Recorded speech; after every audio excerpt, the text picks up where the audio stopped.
Tired of clicking through layers of menus just to get to Google?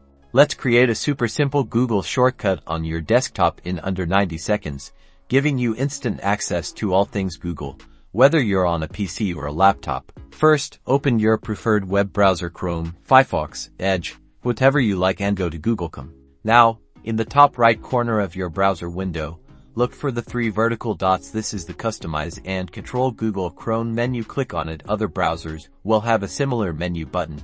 Scroll down the drop-down menu until you see More Tools. Hover your mouse over it. A submenu will appear. In the submenu, click on Create Shortcut.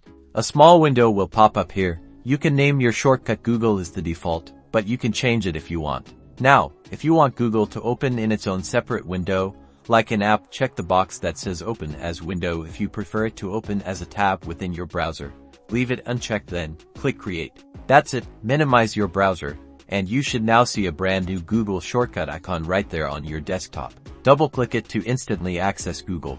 And if you ever want to remove it, just right-click on the icon and select Delete. Now you have instant access to Google, saving you time and clicks every single day.